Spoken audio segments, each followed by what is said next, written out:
Welcome to the Coast to Coast podcast brought to you by PlayPicks and thelines.com.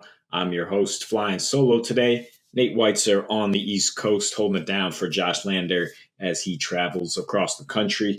We're bringing you our favorite video of the day still, though, player props. Before we get into it, of course, remember to check thelines.com for injury news. This is the fourth to last day of the regular season for the NBA. We will have one more episode for you tomorrow before diving into daily playoff pick'ems. Also, keep a lookout for our MLB podcast, which just debuted today, opening day. And as always, if you need a FanDuel or DraftKings account, head to ftpicks.com or dkpicks.com. Find those listings in your local area.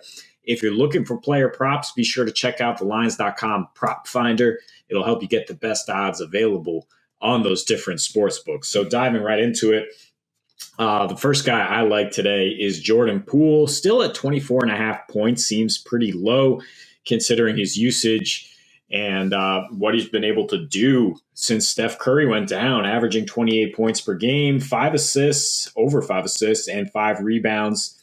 On 45, 40, 90 splits, 32% usage rate. In his last 5, taking on an even bigger role in terms of 28.5 points per game. The rebounds have gone up to 6.2, and his usage rate is up to 33%. So either 24.5 points or 28.5 points in boards. I don't have a problem with that. He's gotten 4 or more boards in 5 straight games, and they're playing the Lakers tonight. The Warriors, 12-point favorites. LeBron, Russ, and AD are all listed as questionable. You probably put them closer to doubtful. I don't really know what the motivation is after they've been eliminated here. I mean, maybe LeBron plays. That's actually great news for your props if LeBron plays. But either way, it's a listless Lakers team that isn't going to defend, even if they have some stars out there to match points. They've given up the 6th most rebounds per game on the season, just steadily struggling on both ends. In their last 10, they have a 124 defensive rating. They're allowing 122 points per game. Tons of points to all positions, of course. If Westbrook is out, that does help Poole's matchup. If Westbrook is in, he might not have the highest motivation. He's kind of been sulking at this point of the season. And the Lakers playing with some good pace, 101.5 now in their last 4 games, as they just kind of play a lot more young guys and pack it in here. And in the last meeting between these teams on March 5th, that was when LeBron had 56. It was a Lakers win. Steph had 30 points. Poole came off the bench behind Steph, 23 points in about 30 minutes on 9 for 15 field goal shooting. So now in a starter role, ready to play about 35 minutes with much higher usage. I like him to cruise past 24 points for sure. Maybe it's a bit of an obvious pick, but going with Karl-Anthony Towns again against the Spurs team because he dropped 60 on them last time out. It was 60 points, 17 rebounds, 19 for 31 from the field, 7 of 11 from downtown against Siakam and company. And his prop is at 26.5 points. I like it just fine at minus 110. I think you should just straight up go 26 in a win at FanDuel. You go up to plus 122 there, or Cat to hit 2 threes in a win, plus 128. I think the Wolves are absolutely winning this game. DeJounte Murray is out. Spurs have a couple other guys listed as questionable or out. The Wolves, Spurs pretty much locked in now to one of those last play-in spots, so they're not moving. But the Wolves still fighting to try to get out of the play-in tournament, catch the Nuggets, bounce back from a loss to Washington the other night, which really hurt their chances. But Cat, last time after a loss, 32 points in a nice battle with Jokic. And he's had a double-double in now 5 straight meetings against Poole. Hit 11 triples prior to that 7 for 11 outing. So, basically 2 or 3 threes every game against Poole, who does well in some matchups. He's much more of a traditional post defender, though, and it's rare you get to face those type of guys. If you're Towns, who has ball skills, he can beat him from outside, dribble past him, and he has enjoyed that matchup. It's not surprising that the Spurs give up the most 3-pointers to centers on the season, along with the 5th most points per game. That's elevated lately because Cat dropped 60 on them. So like his points, but I like combining it with the Wolves win even better. I have a little fun here with this Bucks-Celtics game. I mean, Giannis to score over 31.5 points is only minus 105. I don't have a problem with that. I think there's other ways to get tricky with how you bet on Giannis here tonight, though. Going back to the steals and blocks combo, which actually hit last Thursday against the Sixers when he had that game-winning block to seal it. I mean, that was his fourth steal or block in that game. But the point is, he's bringing it on both ends in these Eastern Conference matchups. The Bucks have won 9 straight in conference. He's averaging 32 points, 14 boards, 5.5 assists, and exactly 2.5 steals and blocks. In his last 3 playoff games against Boston, I mean, he's been kind of quiet in the regular season, and Boston might do a pretty good job of limiting his paint opportunities, even though Rob Williams is out.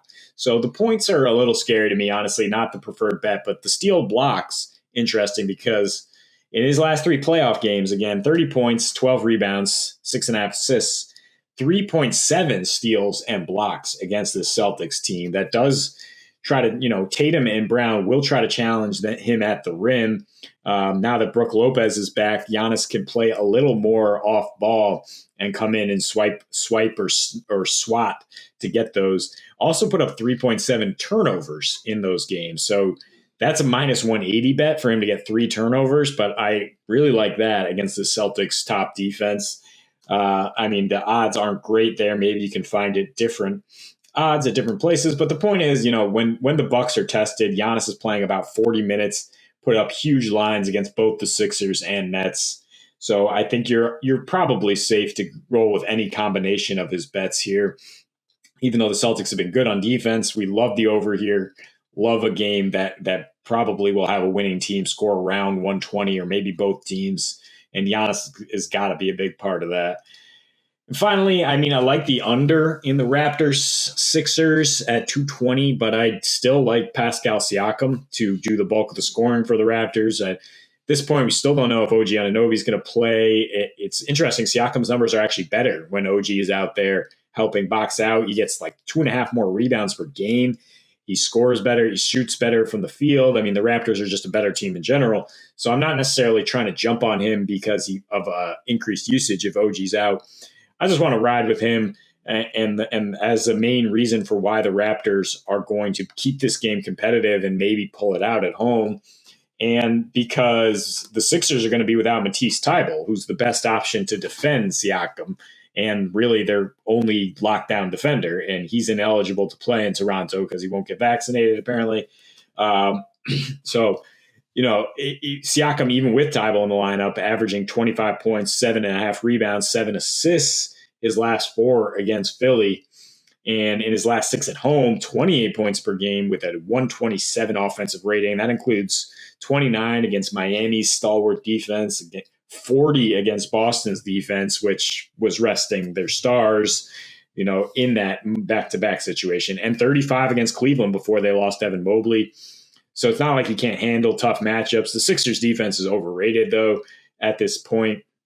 I mean, they just allowed the Pacers to shoot 60% on 2-pointers in their last time out, and they're giving up 25 free throws per game in their last 3. It's another reason we like the Raptors. They've been number 1 limiting free throws. Sixers, not so much. Siakam, he gets out of bed going, "Ay," as he tries to draw that call going to the rim. That's a joke for Josh. We'll see if he catches it as he tunes in later today. But 23.5 points or 37.5 points, rebounds, assists. Siakam fills it all up. And Toronto is going to win that rebounding battle, I think, against the Sixers team that still struggles to board up. So that is our 4 picks for today. We'll look to close the season on a strong note with Josh back in the fold tomorrow. So tune in for our full slate of games and prop vids then, and we'll see you in the playoffs. Happy betting.